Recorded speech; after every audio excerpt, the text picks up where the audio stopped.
probably the biggest upset that you feel like you were a part of. Did it match up to that? Yes, absolutely. Watching the film, everything that was, I guess you could say, against us, situation our offensive line was in, to have if you think about it, an improper perspective distorts reality. We had a 17-year-old tackle going against the Big Ten Defensive Lineman of the Year, and going into that game, and then two other probably high draft picks on the defensive line with another freshman offensive lineman and a quarterback playing in his first road game, which you know how easy it is to play quarterback now. Everybody thinks it is. You stand back there, all right, and have Michigan State's front seven running at you full speed when the ball is snapped for 4 quarters and see how you make out. But yes, just knowing all of the things and all of the guys in that room upstairs, and I'm speaking about the coaches in this building, the players, they know what just happened. And that's, to me, I've been a part of a lot of upsets. I was at Kansas when we were 40-some point underdogs, and we were driving with the ball. We were only down by 6 with like 2 minutes left to go in the game. And it's not even close. It's not even comparable what an upset it was on our side of the ball on offense and what we accomplished. What about obviously he's used to running at lots of yards, and it's been a different year for him with a different line. Yes. Somebody showed me a stat yesterday. I don't know if it's true. Stats are. I mean, people they can just make them up. But I think I saw it on the internet or something about him having more rushing yards this year than he did at this point in time last year. Okay, so like I said, improper perspective distorts reality. We didn't really get our run game going until right around this time last year, and trying to find out what we could do well. And we are in a much different situation than we were last year. We had a ton of experience everywhere last year. So, he's in a great place. He's had 2 excellent practices, maybe the 2 best practices he's had this fall camp, today and yesterday. So very excited about his mental state right now and where he's at. Coach, you talk about, obviously, Jayden, a game like this, not a lot of points going back and forth. And you always say Yes. you kind of got that calm demeanor, like, yeah, we'll get it. But is there any point maybe in the game where you sense just maybe a teeny bit of frustration with him because he wants to make a play but trying to stay within the offense? But have you ever seen frustrated to you as it gets deeper in the game and points are No, not at all. He doesn't change. He literally doesn't change at all. He shows absolute no emotion. He shows passion. He wants to do well, but he shows no frustration whatsoever. Nothing. Zero. It's pretty amazing. Were we all frustrated? Yeah, we felt like, we didn't execute at a high level on the first drive. I think our guys were a little too pumped up, I guess you could say, and we had some guys, not doing what they were supposed to do, because I think their emotions got, the best of them. But he never showed that at all. And, and I talked on the headphones with him on several occasions and go, man, dude, you know what to do. Just do it. And he was like, yeah, got you, coach, got you. So he never shows any of that emotion. Offensive linemen, they kind of blend into the woodwork with fans, but Donovan West's performance was the best that Dave Christensen said he's ever seen from a freshman in his career. Right. So what do you make of just the way he played in that game? He really understands. He's got this special quality about him that I think you have to be a great offensive line, is he understands blocking schemes. He understands what we're trying to do. He doesn't just have a rule and then go out and do his rule at offensive line. He knows exactly what we're trying to do in great detail. And then he understands pad level. If you look on the film, his helmet is always underneath the helmet of the D lineman. He does a great job of getting movement he's a little undersized, because he's just a freshman, and not developed as much as he's going to be when he's a junior physically, having 3 years in an off-season weight program. But he can get movement.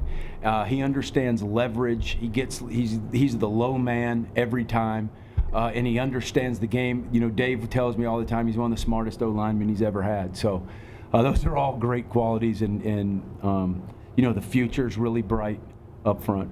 Coach, can you speak a little bit to moving Cole back to center instead of having him out of the right side? How much easier it is to help out maybe a left tackle instead of helping out the center, especially with a true freshman quarterback when you can shift?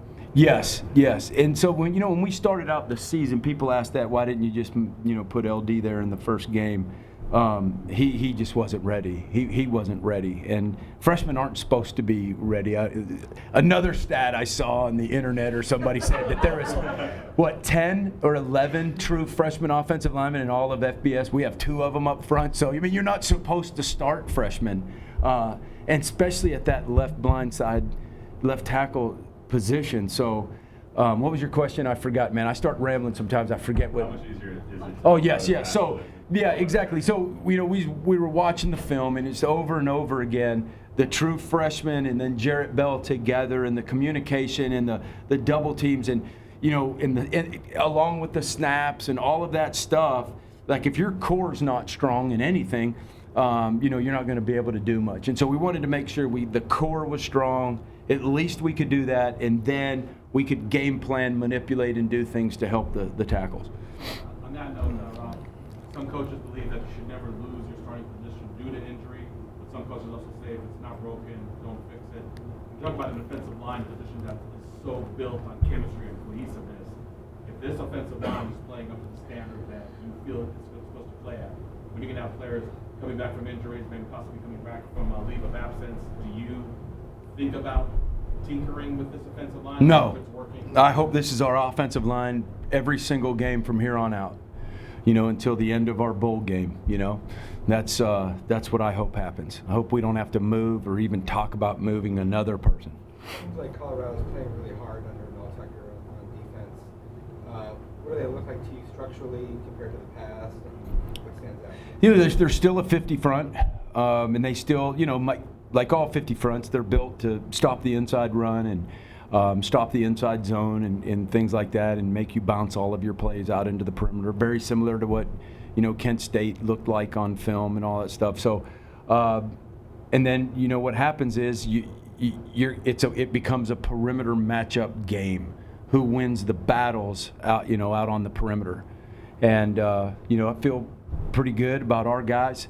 I feel like Michigan State, even it's the first time since I've been here I saw a team actually show us respect on offense, where as far as our speed out on the perimeter. They did some things completely different in the secondary than they did for anybody. And that was a testament to some of the skill guys that we have. So I think it's going to be a perimeter game, and we're going to have to make plays out there on those matchups. Going through the season, you guys kept praising Jaden for his positive attitude, his maturity, and him just being level-headed and being passionate but not emotional, something that Kurt kept saying this week. Can he do anything at this point that would surprise you? Because it seems like he doesn't surprise you guys anymore. You expect that. Yeah, it would surprise me if he played bad. It would surprise me if he made bad decisions over and over again. Everybody's going to make a poor read, a poor decision, but if it compounded, that would surprise me, because it's just what he does. He tries to take care of the ball, and he doesn't force things, and he's really intelligent in that way. He's not selfish. And when I say that, a lot of quarterbacks, Dave Craig was out at practice today, which was really cool. I have his football card, and it's just kind of cool seeing those dudes out there. But you know what? He was saying that. He's like, look, man, just take the profit, you don't have to be selfish. You don't have to wow the crowd and throw the corner out, and that's what I thought he did such a great job of. I know probably a lot of people don't realize this, but we called more down the field shots in this game, the Michigan State game, than we did the whole year, but they were rolling the coverages and we didn't get to throw them, and he didn't force any of them. That's what I loved. He didn't force anything, and he just dropped it down, or he took off running, and that's what you're supposed to do. He didn't put the ball in jeopardy, and so that's kind of like what he does, man. And if he didn't do that, I would be surprised, because that's what I come to expect from him. So Rob, obviously there's quite a gap of talent defensive-wise between a team like just a touchdown, but Right. you obviously look at it differently when you're, quote unquote, just scoring a touchdown against a defense like Michigan State versus as far as performance level compared to Sacramento. Sure. Yes. When you walked out of the Sacramento State game, you were extremely disappointed, and couldn't wait to watch the film and go, man, what happened? And like, I already knew what happened in the Michigan State game. You know what I'm saying? I thought it was a totally different deal, because it was like, you left Sacramento State and you're looking at the game plan going, what could we have done? And I look at the Michigan State game plan. We had 216 yards of offense, and we scored 1 touchdown, and I'm going to frame that. Like, that is like one of the best game plans I feel like our coaching staff on offense has ever come up with, outside of the one we had against them last year, and we had 27 first downs against them, more and 440-some yards, which was way more than any team in the entire Big Ten even came close to having that offensive production against them last year. So both of those game plans were great. They were outstanding, and I'm talking about my coaches and everybody in the execution of the players. And some of the things that we did in that Michigan State game to protect Jaden, just behind the scenes things that you would only know about if you were up in that room, it was just amazing. It was unbelievable. So I was satisfied with that, and completely unsatisfied with our Sacramento State production. Coach, speaking a little bit to the special teams performances that you guys have had. Obviously, you just put Christian on scholarship yesterday. Yeah. And can you speak a little bit to the performance that he's had, basically coming out of the bullpen and taking over for Brandon Ruiz, another good kicker that you guys have? Oh, yes. The comfortability that you have with like. Absolutely. And, we were all kind of, oh boy, our kicker's out, in the first game. And then, then combined with our defensive efforts and what they've done in the first 3 games, and him, we don't have a chance to win any of those games without those 2 elements, our defense and our kicking game. Now I don't even think about it. Like, I still think about that as if you're putting the 2 teams up against each other, and you know how they do it on TV. Let's see, advantage, Arizona State, advantage these guys, advantage here. Now I think our kicker is an advantage for us, because of what he's done. He's proved he could do it in all situations, and those were, what is he, 8 for 8 right now? And that's like, come on, what else you want him to do? So you trust him, absolutely. Never. I don't even think about it. I know you said through camp, obviously, Jaden looked starting to get more comfortable with the receivers, but through 3 games now, first big road game, how do you feel that their nonverbal communication is it developing? It is developing. It needs to get better, and it will get better with time in practicing. We've had 2 outstanding practices the last 2 days, and those guys have really, I love where we're at mentally, coming into this game compared to coming into, say, the San Diego State game last year after we got ranked and after, we beat Michigan State. It's totally different. On our side of the ball, I know, is our guys are mad. They're not satisfied. They're not happy. There's not a lot of joking around going. We want to prove, and we want to get better, and we want to come out and prove to the fans, and we want to prove to the defense, and we want to prove to everybody, that we're better than what our numbers have been showing. And so I like our mindset right now, and I think that this week that their relationship has completely gotten better, and it's going to improve. It's going to just improve and keep improving. Is it important to win this many grind-out games in the beginning of the season, maybe to prove something to yourself as an offense that you can just win by right away?